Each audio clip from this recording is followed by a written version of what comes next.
Bapa, kami bersyukur Tuhan, benar kata pujian yang baru saja kami naikkan.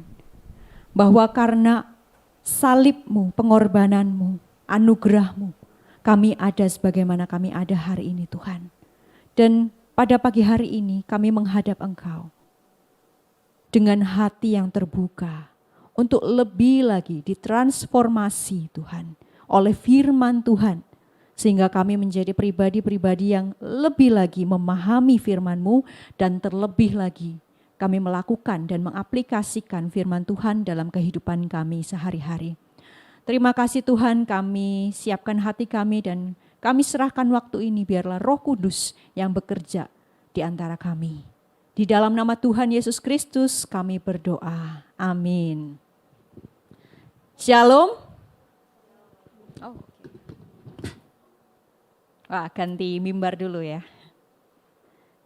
Baik, terima kasih.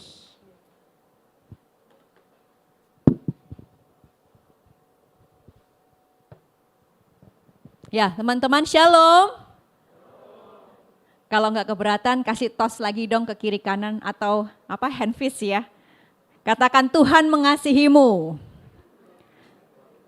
Selama 1 minggu ini belum tentu ada yang mengatakan Tuhan mengasihimu loh kepada kita, ya kan? Nah, hari Minggu ini kita diingatkan kembali bahwa Tuhan itu mengasihi kita semua. Siapapun kita dari latar belakang, apapun kita, Tuhan mengasihi kita dengan kasih yang sejati, kasih yang sama. Amin. Puji Tuhan. Hari ini saya diberikan satu tema yaitu Christian Community in a Multicultural Society. Saya waktu dapat judul ini kaget ya. Wah, berarti anak-anak muda di Sing ini sudah terbiasa dengan judul-judul yang susah ya. Dengan judul-judul yang sebenarnya itu tidak mudah untuk dibahas ya. Nah, jadi hari ini kita akan bahas bersama-sama sangat sederhana ya, tetapi semoga bisa mendalam dan kita bisa mendapatkan kira-kira bagaimana sih kita sebagai orang Kristen harus bersikap di tengah-tengah masyarakat yang multikultural atau berbeda-beda budaya ya. Baik, sebelum kita mulai, coba dua orang saling berhadapan dan coba tanya sama dia. Menurut kamu budaya itu apa sih? 2 menit. Menurut kamu budaya itu apa sih? Saya jadi kayak ngajar di kelas ya, karena saya emang dosen kan. Enggak apa-apa ya kan. Menurut kamu budaya itu apa sih?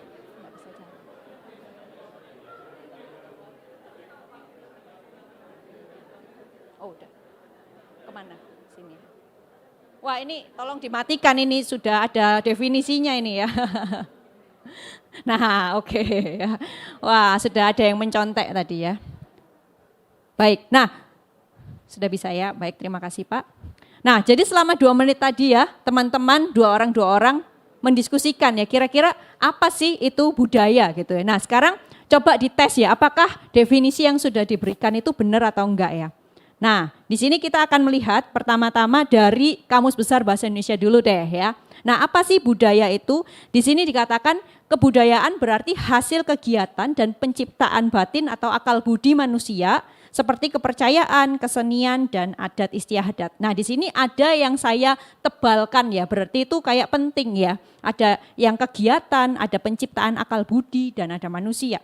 Kemudian definisinya yang kedua yaitu keseluruhan pengetahuan manusia sebagai makhluk sosial yang digunakan untuk memahami lingkungan serta pengalamannya dan yang menjadi pedoman tingkah lakunya. Di sini yang saya garis bawahi pengetahuan manusia, terus yang penting adalah makhluk sosial, kemudian untuk memahami lingkungannya dan menjadi pedoman untuk bertingkah laku. Nah, kata-kata yang saya bold itu ya penting untuk kita ketahui. Nah, sekarang kita lihat dari definisi orang lainnya. Ini enggak akan saya bahas semuanya, tapi dari buku ini ya, Culture, a Critical Review of Concept and Definitions gitu ya. Nah, ini ada yang memberikan definisi, kita baca yang bold aja di sini ya. Ada patterns, ada behavior, ada simbol, ada achievement of human groups ya. Nah, kira-kira kalau kita amati di sini itu hampir sama ya dengan KBBI, yaitu yang tadi kata-kata yang saya tebalkan. Kemudian yang lain lagi ini Clifford Geertz dari The Interpretation of Culture ya. Nah, di sini juga saya berikan bold di mana di sini ada pattern lagi, kemudian ada simbol, kemudian communicate ya, kemudian develop their knowledge, tadi sudah ada juga ya, pengetahuan, dan juga tingkah laku ya di dalam kehidupan. Nah, jadi kalau disimpulkan, apa sih budaya itu atau apa yang harus ada dalam sebuah kebudayaan? Apa itu budaya? Itu bisa disingkat menjadi 4 karakteristik ini ya. Nah, ini saya ambil dari yang namanya Richard Niebuhr ya. Nah, ini ada 4 karakteristik. Yang pertama, kebudayaan itu pasti bersifat sosial. Jadi enggak ada tuh kebudayaan yang diciptakan oleh satu orang. Pasti kebudayaan itu diciptakan oleh satu masyarakat tertentu. Nah, makanya itu disebut sosial ya. Nah, kemudian yang kedua, kebudayaan itu merupakan hasil dari achievement ya, dari usaha manusia demi kelangsungan hidup bersama. Ya, tadi sama seperti tadi ya. Jadi itu benar-benar buatan manusia ya. Nanti kita mikir apakah kebudayaan itu ada dari Tuhan atau dari manusia gitu ya. Tapi kalau kita lihat dari definisi ini, kebudayaan itu dibuat oleh sekelompok manusia demi kelangsungan hidup bersama yang damai.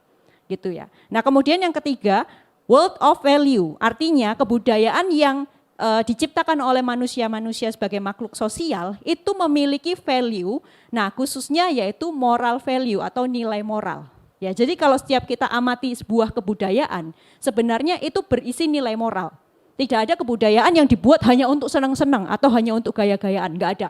Ya, jadi kebudayaan itu pasti ada nilainya dan yang paling ada di situ adalah nilai-nilai moral. Nah, yang keempat, budaya itu pasti akan berusaha direalisasikan oleh masyarakat tertentu itu. Jadi tadi dikonsepkan dulu gitu kan. Nah, kemudian direalisasikan dan bukan hanya direalisasikan tapi juga dikonservasi atau dipelihara. Nah, dan dilakukan berulang-ulang pada akhirnya menjadi sebuah pattern atau sebuah tradisi.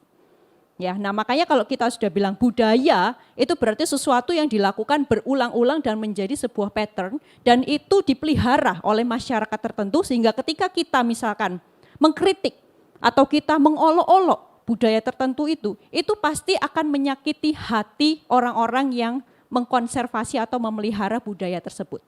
Nah, jadi budaya itu sesuatu yang sudah embedded di dalam diri manusia sebagai makhluk sosial gitu ya. Jadi kalau ansos saya nggak tahu ya, tapi kalau orang yang berkumpul dengan manusia lain itu pasti dia punya budaya. Dan dia pasti melakukan, merealisasikan budaya tersebut. Nah, kemudian kita di Indonesia itu kita adalah masyarakat yang multikultural, artinya terdiri dari banyak sekali kebudayaan. Ya, kenapa? Karena kita tuh terdiri atas banyak suku, banyak ras, banyak agama. Kemarin sudah dibahas minggu lalu. Nah, banyak etnis juga, nah akhirnya melahirkan banyak juga budaya. Nah, ini disatukan oleh sebuah prinsip yang namanya apa? Bhinneka Tunggal Ika,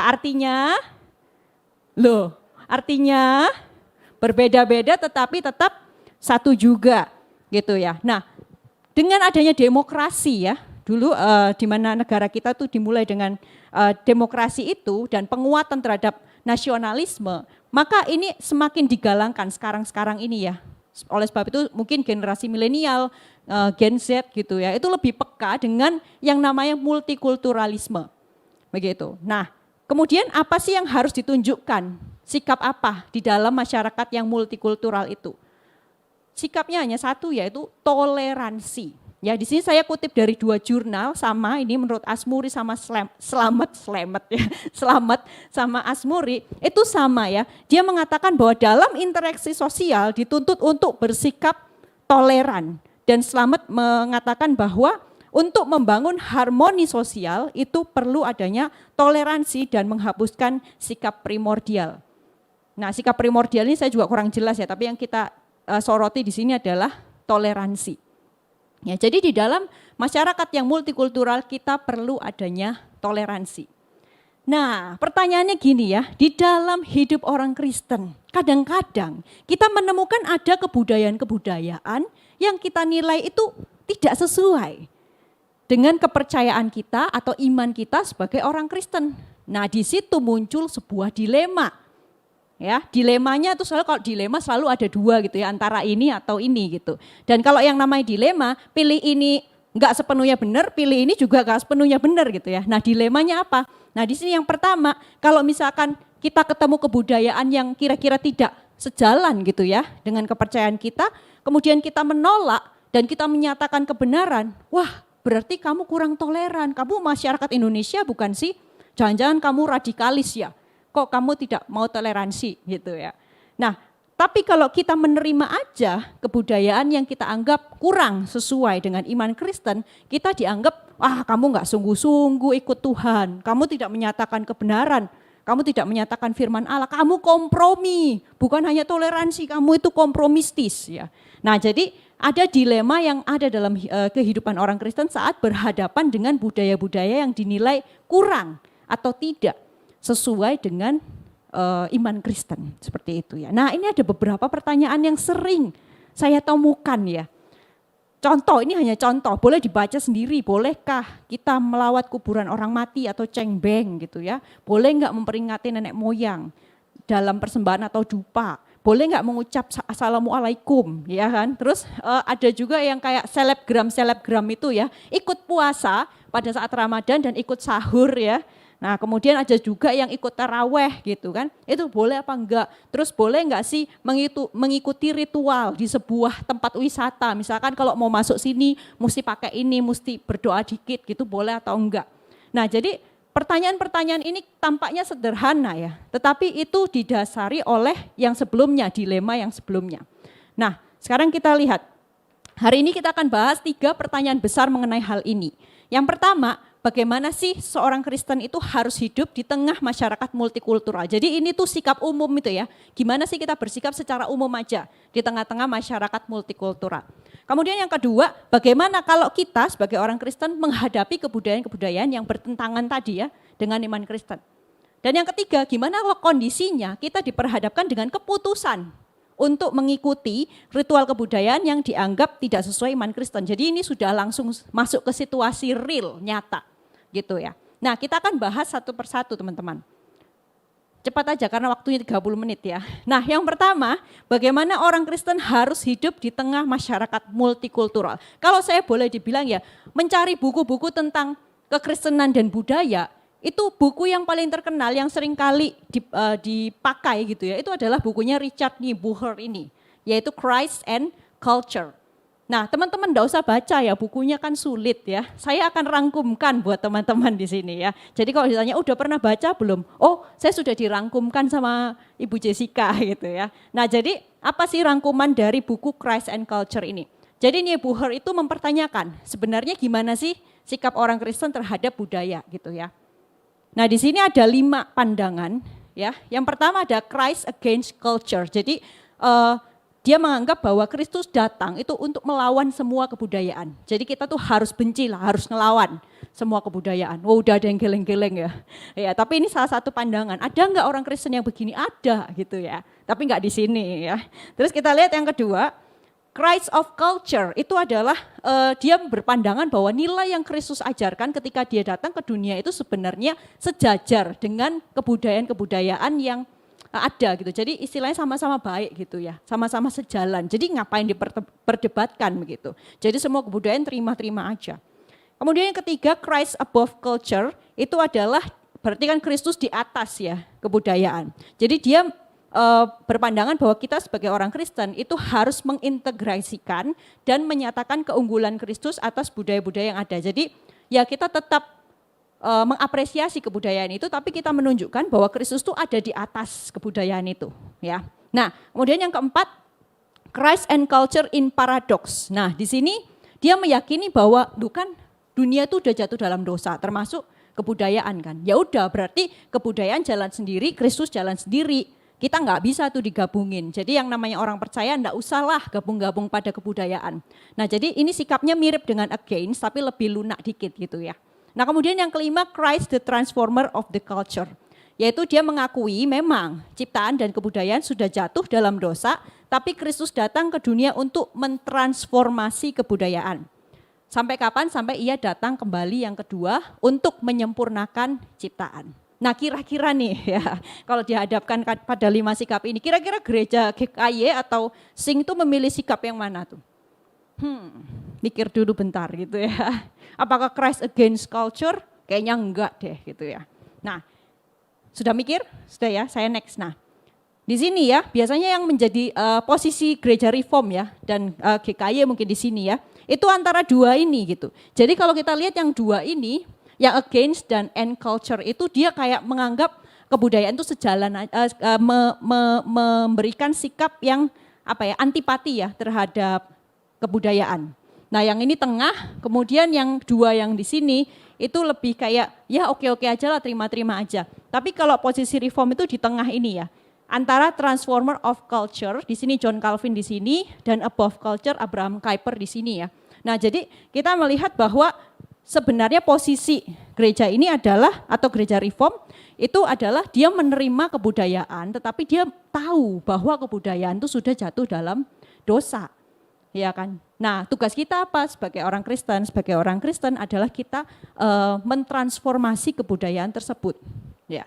Nah di Ekerson yang mencoba menggali kembali bukunya Niebuhr itu, dia mengatakan bahwa sikap kita sebagai orang Kristen itu tidak bisa gimana ya, kayak langsung pengen brak-brakan aja, pengen ngubah kebudayaan gitu, nggak bisa seperti itu. Karena kan kita masih menantikan penyempurnaan Kristus kan. Jadi sikap kita sebagai orang Kristen itu adalah kita itu kalau bisa sebisa mungkin mengintegrasikan gitu ya. Dan sebisa mungkin kita bersikap damai, tapi kita tahu bahwa itu sudah jatuh dalam dosa, ada kebudayaan-kebudayaan yang jatuh dalam dosa, seperti itu. Nah itu sikap umum ya, sikap umumnya berarti adalah Christ transform ya, the culture, kemudian yang satunya adalah above culture. Nah sekarang yang kedua, bagaimana orang Kristen menghadapi kebudayaan yang bertentangan dengan iman Kristen. Kalau yang pertama kan umum kan. Nah sekarang lebih spesifik lagi bertentangan dengan iman Kristen. Nah kita akan melihat dalam Kisah Para Rasul 17 ayat 15 sampai 34, tapi kita akan baca hanya sampai ayat yang ke-23. Ini kisah mengenai Rasul Paulus di Athena ya. Nah bisa disambilkan, orang saya tampilin sendiri gitu ya. Kekecilan ya teman-teman ya, bisa ya? Oke, nah yang cowok baca ayat 15, yang cewek 16 ya, kemudian bergantian seterusnya gitu ya. Oke, cowok dulu ya berarti ya, 1, 2, 3.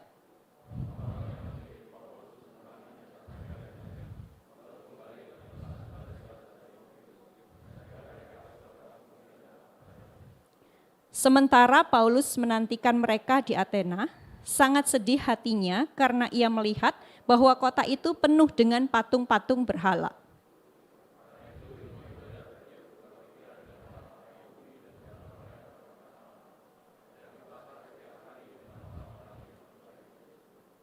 Dan juga beberapa ahli pikir dari golongan Epikuros dan Stoa bersoal jawab dengan dia, dan ada yang berkata, apakah yang hendak dikatakan si peleter ini? Tetapi yang lain berkata, rupa-rupanya ia adalah pemberita ajaran dewa-dewa asing, sebab ia memberitakan Injil tentang Yesus.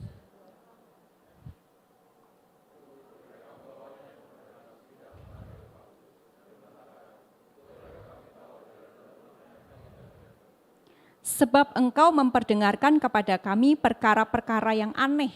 Karena itu kami ingin tahu apakah artinya semua itu.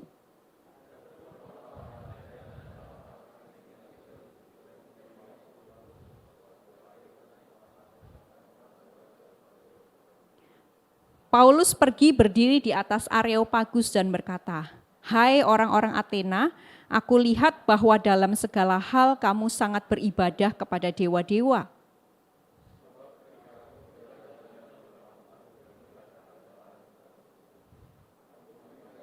Sebuah mesbah dengan tulisan.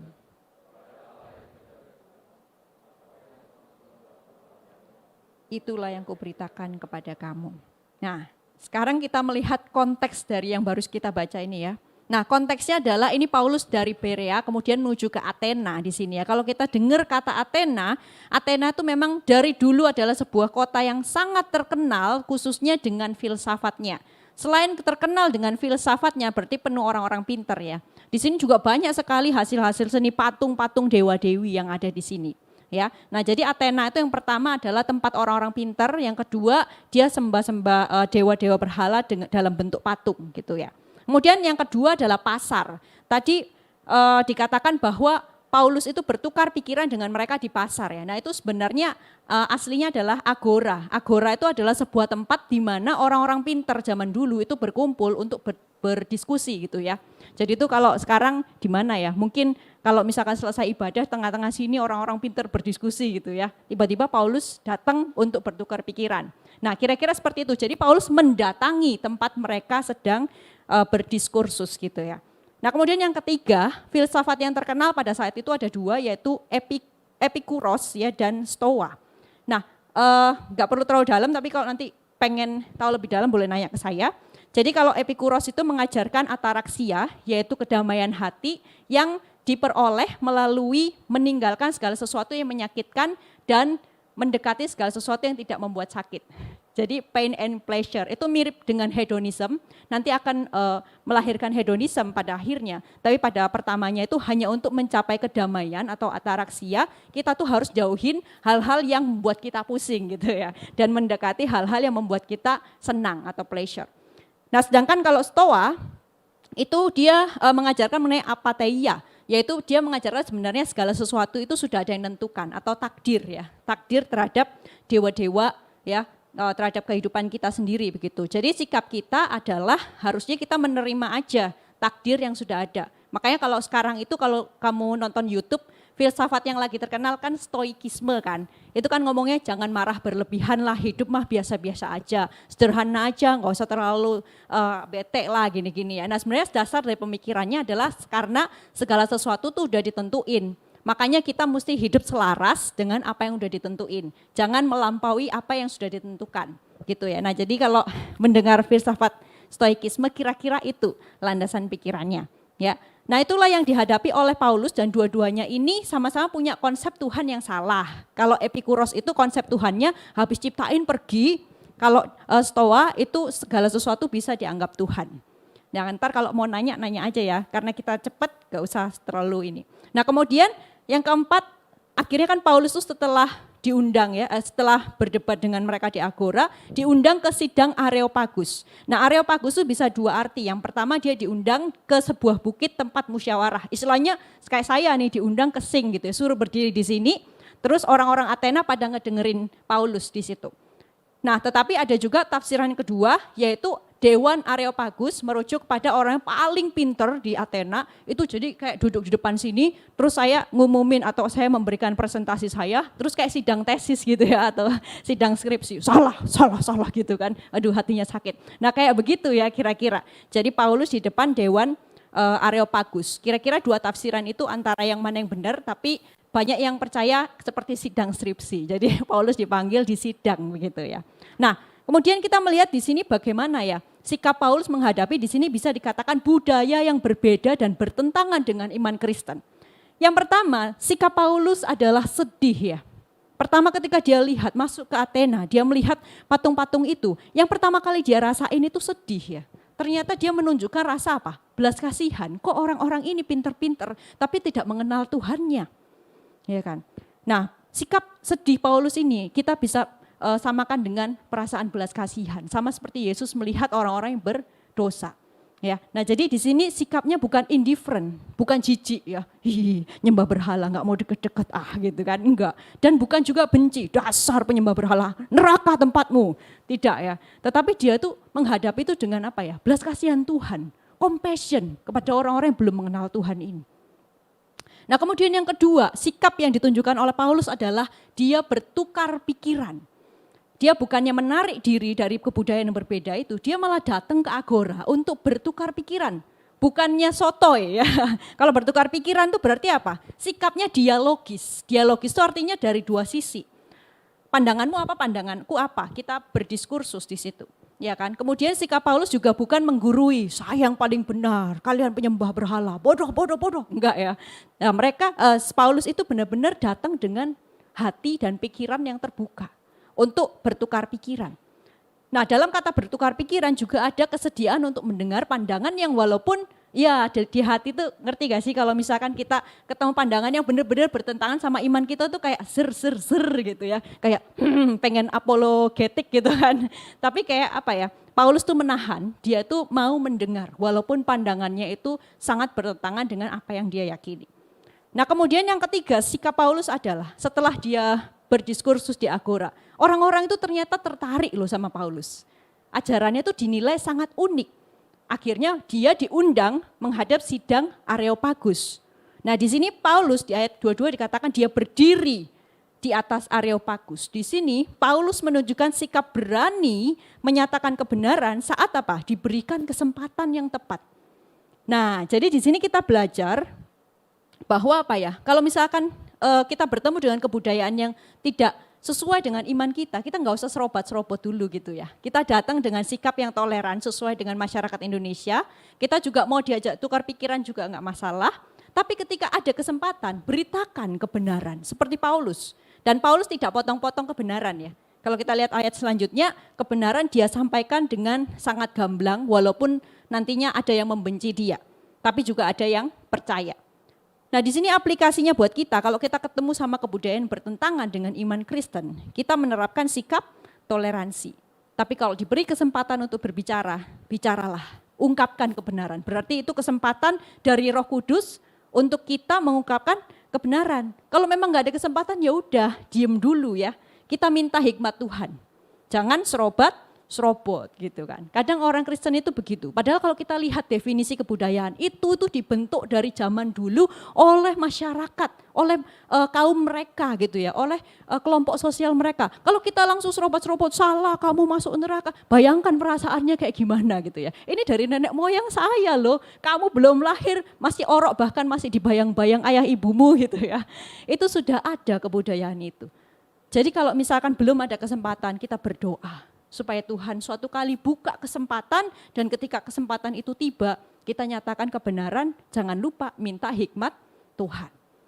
Nah yang ketiga, oke, kalau itu kan yang kedua ya, masih ada kesempatan mikir gitu kan. Nah kalau yang ketiga ini udah gak ada kesempatan mikir, kamu datang misalkan ke rumah nenek atau ke rumah paman, langsung di hadapan, ayo kamu ngelakuin ini.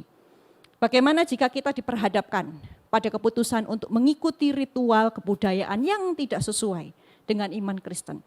Nah di sini saya memakai sebuah segitiga ya, yang seringkali disebut three perspective gitu ya. Itu yang ada juga dalam bukunya Doctrine of God, John Frame ya. Nah di sini ada 3 perspektif untuk menyelesaikan sebuah kasus etis. Nah jadi kalau kita sudah dibawa ke sebuah situasi tertentu terus harus ambil keputusan di situ, itu sudah termasuk sebuah kasus etis yang harus juga diselesaikan secara etis. Bukan hanya secara normatif gitu ya. Nah jadi di sini ada 3 perspektif yang harus kita pikirkan. Yang pertama normatif perspektif, yaitu perspektif Alkitab atau firman Tuhan mengenai hal itu. Misalkan kita disuruh langsung menyembah dewa gitu ya. Nah itu kan secara normatif ya, itu sudah jelas salah ya. Nah jadi segala sesuatu yang diperintahkan kepada kita pertama-tama kita lihat dulu firman Tuhan bilang apa.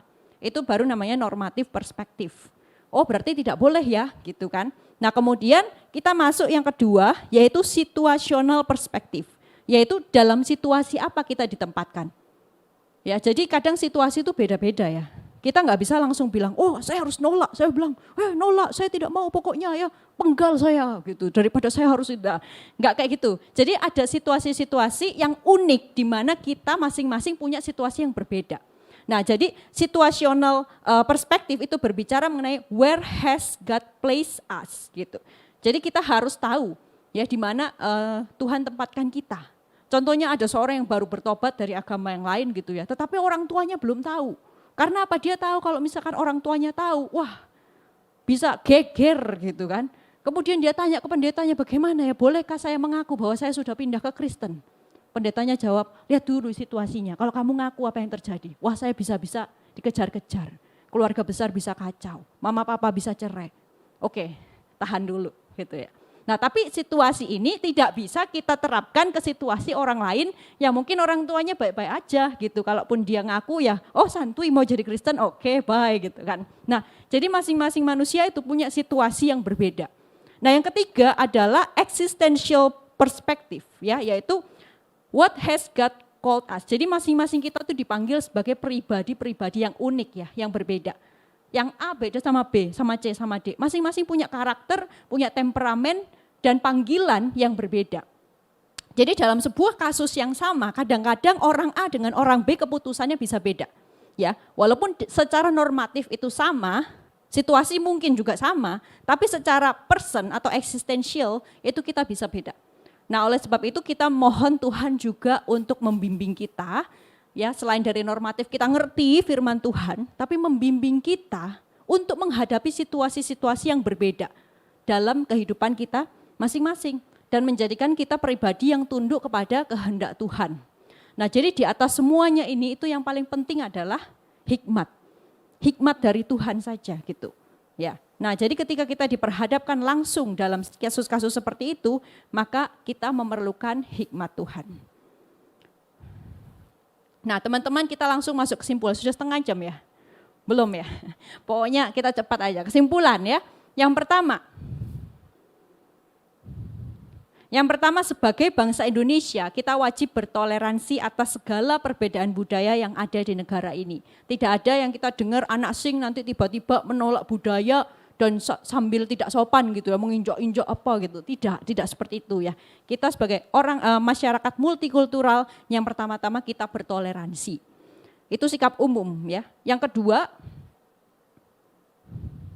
sebagai orang Kristen ya kita tidak membenci budaya, tetapi menyadari bahwa budaya sudah jatuh dalam dosa dan harus ditransformasi di dalam Kristus. Kalau teman-teman sudah pernah dengar CFRC, sudah pernah dengar ya? C apa C? C yang pertama, creation, F, fall, R, redemption, C, yang terakhir consummation. Wih, pinter-pinter ya Gebia di sini, tepuk tangan buat kita dong. Nggak ada yang mau tepuk tangan ya. Ya. Nah, CFRC itu harus kita jadikan prinsip memandang budaya. Semua itu segala sesuatu awalnya baik kok. Tapi jangan lupa ya, mereka udah jatuh dalam dosa dan itu harus ditransformasi dalam Kristus dan menunggu penyempurnaannya saat Kristus datang kedua kali, consummation. Nah, yang ketiga, di dalam menghadapi budaya-budaya yang tidak sesuai dengan iman Kristen, kita bersikap seperti Paulus. Pertama-tama kita sedih dulu, berbelas kasihan dulu, ya. Kemudian yang kedua, kita dengan pikiran terbuka kita mau mendengar juga. Kira-kira kenapa sih dia berpandangan seperti itu gitu ya. World view-nya tuh kenapa kok bisa dia berpandangan dan mempercayai kebudayaan seperti itu gitu ya. Nah, kemudian yang ketiga kita siap menyampaikan kebenaran saat ada waktu yang tepat. Kita tidak menyampaikan kalau tidak diminta dan saat waktu yang tidak tepat kita tidak mau menyampaikan itu ya. Kita minta hikmat Tuhan. Dan kemudian yang keempat, jika kita diperhadapkan pada keputusan untuk mengikuti ritual kebudayaan tertentu, kita perlu berdoa, meminta hikmat Tuhan, serta memikirkan secara etis, normatif perspektif, ingat ya firman Tuhan, situasional perspektif di mana kita ditempatkan, apakah kita sebagai anak kah, kita sebagai apa di situ. Dan kemudian existential perspektif, yaitu siapa diri kita, person kita, personality kita, dan karakter kita. Kita perlu memikirkan secara etis keputusan yang kita ambil dan kita minta hikmat Tuhan atas semua ini. Mari kita berdoa. Kita berdiri.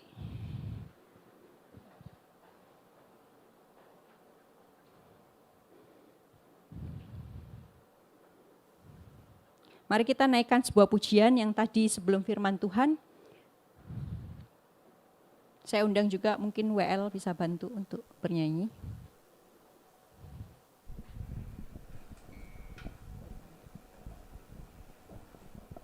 Naik aja satu boleh.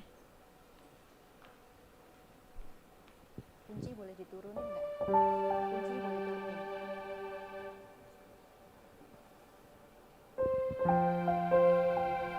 Mari kita merenungkan firman Tuhan ini.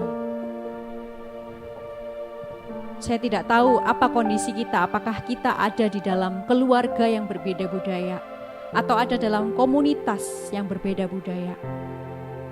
Tapi hari ini Tuhan mengingatkan kita bahwa kita harus dan kita perlu hikmat Tuhan. Berapa banyak kita seringkali bersikap paling tahu, kita bersikap judgmental kepada orang yang berbeda dengan kita. Kita merasa lebih benar sebelum mendengar mereka. Kita nggak mau tahu apa sih latar belakang mereka. Kita begitu cepat untuk menerapkan kata neraka kepada orang yang berbeda. Kita harus ingat bahwa Tuhan, kami kami pun sama seperti itu dulu. Kami tuh berdosa, kami tuh sama-sama gak ngertinya dengan kebenaran Tuhan. Tapi kalau hari ini kami bisa ditransformasi, kami bisa mengerti akan kasih karunia-Mu, itu semua hanya karena Engkau. Biarlah hari ke hari kami semakin mirip, serupa dengan Engkau. Di dalam karakter kami, dalam hikmat kami mengambil keputusan Tuhan. Mari kita naikkan pujian ini.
Teman-teman, pada saat ini kita akan datang pribadi lepas pribadi di hadapan Tuhan untuk mengaku dosa kita.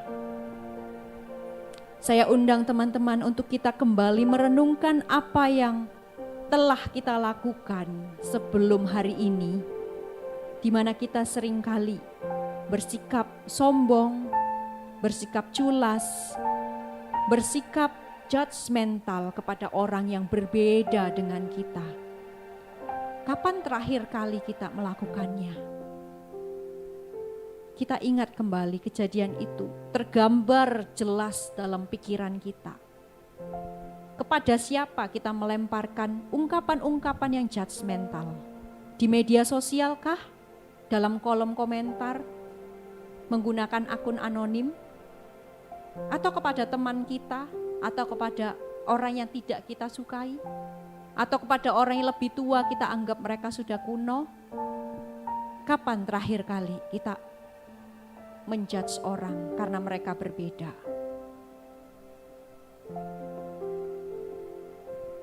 Ketika kita sudah ingat kapan dan kepada siapa, marilah kita datang kepada Tuhan dengan rendah hati.